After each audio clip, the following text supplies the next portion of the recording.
Hi. So today I want to talk about a fantasy to be bodiless. I want to first thank to Ben for inviting me here, and I also want to say that this talk somehow originated in Berlin. So the Robinson Crusoe is going to be the main character of the talk, werewolves in Robinson, and Robinson simply gained his body here in May, I think, also with one event at Humboldt.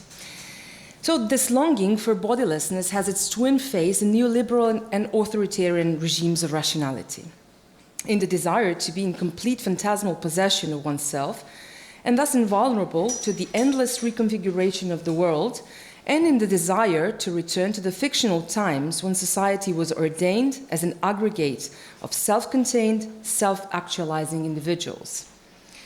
Both fantasies have been invested in the creation of the paradigmatic figure of our time, the neoliberal Homo economicus and the white masculine master of his property and affairs. My wager is that both regimes build on a fiction of an independent, sovereign, self-sufficient, and self-actualizing being that is an individual. The supposition I will begin with is that the notion of individual is misleading because it acts as a paradigm, both in economic and political terms, of a featureless anyone. I will instead claim that the individual is neither anyone nor every man, a bodiless abstraction, but a very concrete abstraction of certain kinds of bodies, which rests upon numerous erasures of vulnerability and dependence and interdependence. So to counter the misleading notion of individual as universally applicable and to show how neoliberal and authoritarian fantasies converge in current libidinal economies, I propose we once again read Robinson Crusoe, the Mariner of York, as the true representative of the modern individual. So my supposition is that if we deal with fictions, such as an individual, we can also deal with some name, so the fictions that have name, the historical fictions. Interchanging two fictions, Robinson for an individual, will reveal inherent limitations of the latter, exposing in addition how the desire to be bodiless goes hand in hand with a desire to place and possess bodies as material or symbolic property, which are for various reasons denied the capacity to be self-actualizing, indivisible, and independent. Robinson Crusoe works as a fictional figure with which a self-possessed master identifies and desires to return to. Staying with or perpetuating this fiction goes against acquired levels of equality and produces ever more violence. Robinson Crusoe is a curious character. Everyone, wherever we come from, remembers something, however vaguely, about this wretched mariner. Everyone knows bits of the tedious story of a shrewd but lonesome, pious and industrious man who happened to have spent quite a long time on an island. We were, many of us, thought in schools that this book was a paradigm of an adventure novel. But the narrative structure of the adventure, especially in abridged forms of the novel, those that clip early colonial capitalist ventures that tell us why Robinson ended up in the Caribbean, and what rewards he encountered once he left his paradise gained, easily transformed into a survival instruction manual. Robinson's story is a detailed account of arduous survival, notably, and I want to stress this, free of illnesses, infirmities, and insanity. So he spends there 28 years alone, and he's never ill, and never in some kind of insane moment. He also rarely feels forlorn, despondent, or melancholic. No dread, phantoms, or deliriums ever haunt him. He is, as Virginia Woolf once claimed, a model of a naturally cautious, apprehensive, conventional, and solidly matter-of-fact intelligence, a creature easily freed from socially molded desires, turning them into well-calculated needs. It is for this reason that already in the 19th century, Robinson often acted as a blueprint of an emerging economic man, and that he regularly appeared as part of a fiction of what is in political philosophy figured as the state of nature. Robinson Crusoe is the one who lives without others, without infrastructures and institutions. His independence is absolute. His isolation from society, important for the Economist, and his disposition to create society from null, important for the political philosophers, gave this adventure novel quite an unexpected afterlife. So what frees Robinson from society is one deeply social activity, and that is labor. On a lonely island, there is never idleness. Crusoe always works and keeps account of that work. This jack of all trades was compelled to learn and relearn all kinds of drudgeries women and men of lower stature must have known before the era of industrial revolution. Labor is central to the adventure. One is even compelled to say that labor is the adventure itself. Even in complete solitude, one can be driven by continual prospering. That is what Robinson Crusoe says to us even today, 300 years after the first publishing of the novel. Although the pleasures are scarce and there are no others to share them with or to protect them from, acquisition and expansion remain utterly meaningful. But in Lockean vein, the labor is of necessity linked to property. It is almost as if the island was to become a possession, the conquest would have to come with a toil.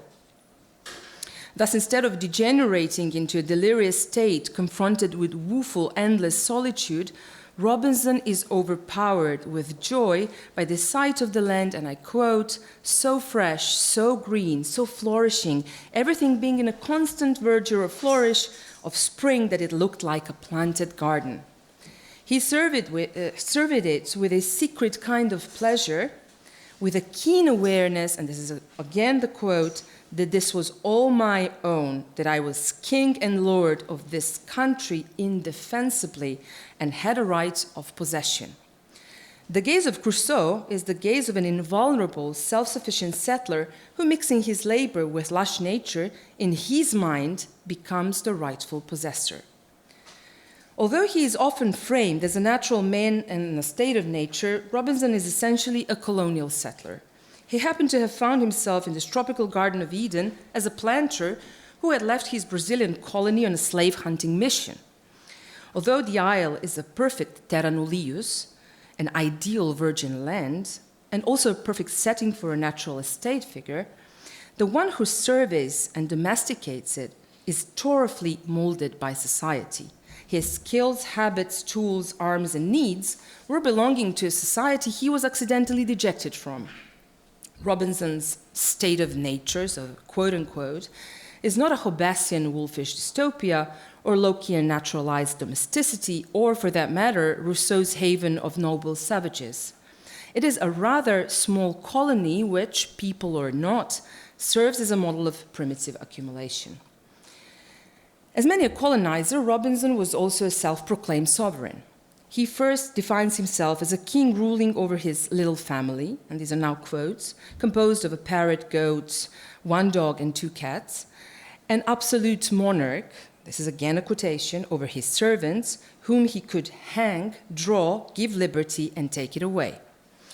In a phantasmally kingly fashion, and since there was no one to dispute or rebel against his sovereignty or command, he treats the land and all it bestows as an emperor. Possession and dominion are here inextricably linked. Being a lonely emperor who possessed, or rather thought he had the right to possess, everything, extended to people who would inadvertently set foot on the island. After some 100 pages of loneliness, the animal kingdom becomes upgraded with several men, and Robinson exclaims, "My island was now peopled, and I thought myself very rich in subjects, and it was a merry reflection, which I frequently made, how like a king I looked. First of all, the whole country was my own property, so that I had an undoubted right of dominion. Secondly, my people were perfectly subjected. I was absolutely lord and lawgiver. They all owed their lives to me." Although this long quotation reveals certain cheerfulness due to the fact that after 2.5 decades, Crusoe finally found some company, one needs to be wary with such a supposition. He is, upon a whole, a model of a self-sufficient man who could and did survive on his own, free of redundant affects. What he feels is similar to what he needs, and all is gratified through tedious, repetitive, limitedly inventive work, which produces a sense of continual, unhindered prospering. But there is still one affect that stands out in Robinson's story, and that is fear. As Stephen Heimer observed, Robinson's isolation was accompanied not so much by loneliness as by fear. The first thing he did when he arrived on his beautiful Caribbean paradise was to build himself a fortress. But unlike Hobbesian and Lockean fictional predecessors who presumably had only sticks and stones to defend themselves, to defend what was supposed to be their own, rather, the fearful Robinson is well equipped with non-natural tools to help him fortify a stronghold, to maniacally build walls and fences, and with arms which he knows how to use. He reserves for himself the right to war against all others, although no others to be seen anywhere. Thus, his independence, or his sovereignty, hinges on his strong social fear, which translates into subordination or annihilation of others. The others are a source of fear, possible migrants besieging Crusoe's realm, the land of which he is, in his mind, a sovereign and rightful proprietor. Moreover, these migrants belong to other races, cannibal at that, races which could only be killed or tamed, never available for some different kind of communion. We would all remember Friday, a faithful companion with a nondescript name. This friend slash companion slash servant slash housewife is sorrowfully shaped by an assumption of Robinson's privilege and cultural superiority so pervasive for the entire colonial encounter with the Americas that it cannot liberate itself from the initial master-slave framework. In Robinson Crusoe, there is never an unhappy consciousness episode which comes after the master and slave. Before Friday's falling to his knees in front of his new master, Robinson would mention companionship only twice. Once when his dog died of an old age after 16 years, and once when he saw a shipwreck of a European vessel, longing, admittedly for the first time in his solitary life, after a society of another man. But instead of a potentially unruly and bellicose Europeans, the companion appears in the guise of exquisitely white-looking man of color, who becomes singled out by not being killed.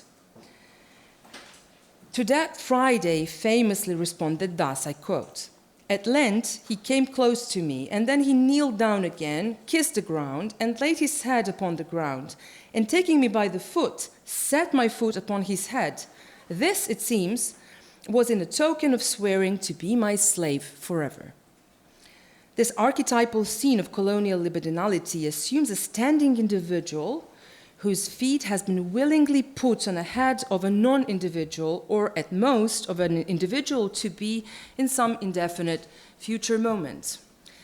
Friday was no doubt humanized, or rather individualized. He speaks English, if a pidgin one. The first word he gets to know is master, which for him remains the proper name of Robinson Crusoe throughout the novel. Is clothed, does not eat other men, but boiled and roast meat, works diligently, and is even christened by the high priest of the island.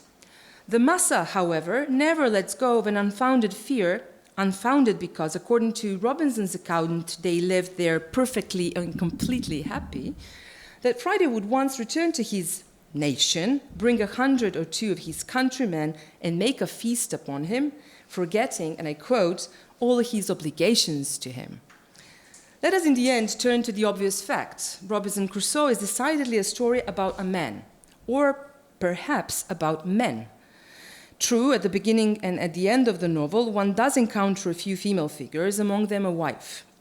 In the tale that lengthily and painstakingly describes hunting, making candles and earthen pots, milking goats, drying grapes to make raisins, etc., the wife appears on a penultimate page, and in a single sentence, she is married, bears 3 children, and dies. Yeah. But this nameless and negligible wife, as an episode, says something else about women. After his wife's death, or rather at the very end of the novel, Robinson goes back to his new colony in the island, where he finds about 20 young children, begotten by 5 female Caribbean prisoners. So the situation is again very representative. Captive men were slaving while women were concubines. As a true patron and landowner, he divided the land, reserving for himself the property of the whole. He leaves for Brazils, and from there sends a vessel with some more people, I quote, and in it, besides other supplies, I sent 7 women, being such as I found proper for service. Let's make no mistake, for example, in the Serbian translation, where I come from, it's housewives. So you can do some things with translations, making it more clear. Or for wives to such as would have them, end of quote. Since we may conjecture that the available women were the natives of Brazil, Robinson wants his fellow Englishmen to do better and promises to send them some women from England with a good cargo of necessaries. So therefore, the appropriate women come at the end together with other necessary supplies and possibly to introduce the very important Western institution of marriage. So, my first claim is that Robinson Crusoe presents itself as an embodiment of an independent, sovereign, self-sufficient, and self-actualizing possessor. I'm speaking of embodiment on purpose because it is this kind of body that is a matter of desire, a body which is almost not there, a body which can be imagined away. Yesterday at the 3rd panel, if I remember correctly, we were talking about hegemonial body. I think Sami was mentioning hegemonial body, and I would think that this is this paradigm, this is this figure. It fits well. My second claim is that the libidinal economies of our time have been shaped around the fantasy of the society of Robinsons, so not one Robinson, but many Robinsons, self-sufficient individuals in a double sense, as the individuals who desire to be and succeed in being possessors of islands of their own, and as the individuals endowed with power to organize and define, restrict and delimit the meaning of possession. The abstraction of a body is central to both. Much has been written about Robinson Crusoe as the major fictional figure of the neoclassical and Austrian economy. Thus, equating him with Homo economicus of our time comes as no surprise. Neoliberal regime of rationality posits an individual as if it is outside of society, but from society, simultaneously social and alone, independent from the changing and transient realities, isolated as if the society structures had not existed. Robinson provides us with an economic fantasy that every man lives on an island of his own, existing as isolated, even if he is among his fellow homines economici. For a successful application of this scheme, Robinson needs to be as rational, selfish, prudent, and calculating being, indivisible and detached from the environment. And for that matter, detachable, that is, obstructable, from the comparable conditions of domination and exploitation, as much as he was obstructed from colonialism and slavery, embroiled in those often forgotten or abridged parts of the Crusoe economics.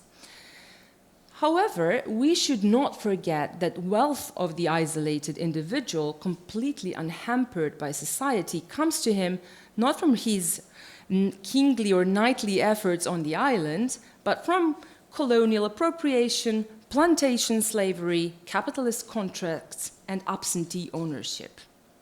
On the other hand, Robinson tells us what kind of individual builds a political society from now, and provides us with a potent image of the desired homo politicus of today. Again, we are dealing with a very specific type of an individual, not with, as the early 19th century writers, such as Coleridge, for example, wanted us to believe, a probable everyman. Robinson is an adult white man brought up in an aspiring lower middle class environment in England, for that matter, not, for example, in Serbia or Iran or Brazil. He is thus neither a natural man of the contract theorists who build society as if he never knew what a non-natural, i.e. political framework might look like, nor is he a sailor who in his wanderings embarks on the shores of a utopian island. Crusoe is an adult whose childhood we tend to erase, as much as we are invited to erase his capitalist and colonial past and future beyond the island. His absolute independence on an island had been preceded by various forms of social dependence in his youth, and is foregrounded by the fact that he happens to find a terra nullius, an island devoid of other people he can proclaim to be his own. Although he would live in wilderness, he himself is not wild, barbarous, or savage. These terms remain in use for other creatures deemed to not have yet attained the status of an individual. His needs, like his skills and tools, remain social, but circumscribed and wisely adapted. He remains a white proprietor who provides us with the axiom that property holding involves the rights to subordinates. And in his virile self-sufficiency, no delirious desires appear, or rather, none other than the desire to perceive himself as a king and a lord, the sole owner of himself and the island, which is almost an extension of his bodiless body. A body which is never ill, forever sane, independent from any infrastructures, in need of no institutional support. And to be bodiless in that way, one needs to be a he. In the last pages of the novel, we indeed find a femina economica, a creature whose only labor, that is choice, exchange, potential exchange, capital, could be emotional and reproductive one. In the economic and political world of Robinson's, women have but one role. They give birth to men who live on islands of their own. Women have no part in contracting, fighting, rioting, building. They appear on the scene at the very end when all is settled to enable the growth, or rather the multiplication of individuals who then become political or economic agents. What happens to women is they marry, bear 3 children, and die. Women remain forever tied to their bodies. As I said at the beginning, the longing for bodilessness has its twin face in neoliberal and authoritarian regimes of rationality. Such a longing is entwined with aspirations for a world sharply divided into Robinsons and Fridays, women and men, the colonists and the colonized, etc.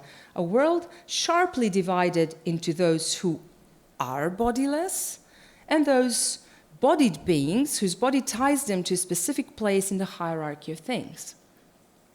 In that sense, the individuals who live independently on islands of their own are full possessors not only of themselves, but of all else they place on their island, which acts as an extension of their life, property, and estate. Also, the individuals who live independently on islands of their own are the same ones who, of right, in order to confirm their absolute independence, define, restrict, subject, and kill those who are, for some reason or other, islandless, or who dare to encroach the islands not of their own.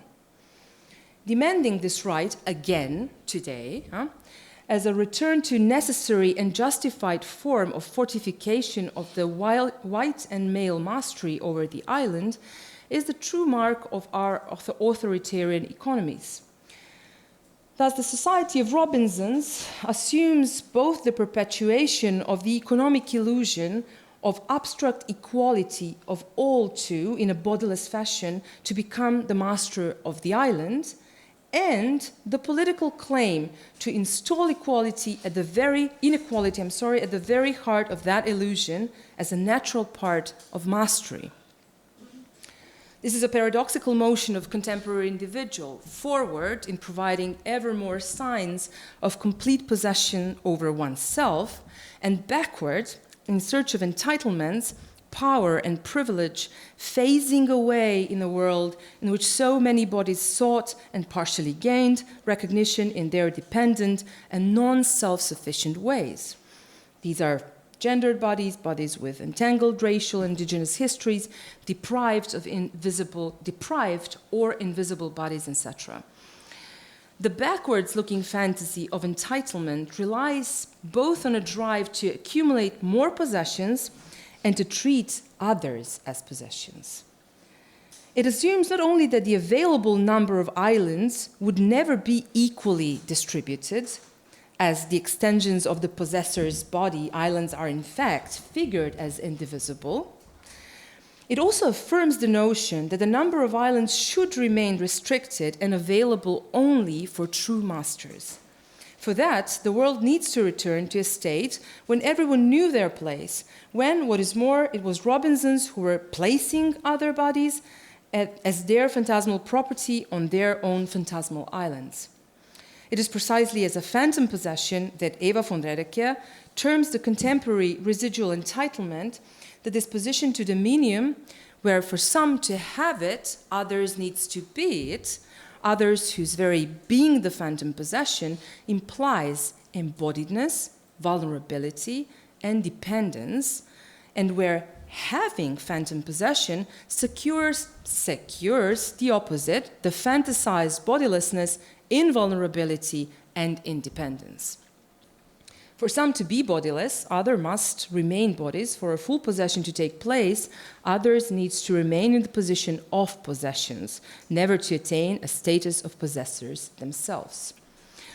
The desire to be, or rather again become bodiless, has been framed as a rejection of any form of dependency or interdependency, and interdependency. The central tenet of a lonely island framework is an enduring struggle for survival. The individuals are self-sufficient because they are self-preserving and dependent solely on their own enterprising wits and sturdy frame. The society of Robinsons is markedly asocial.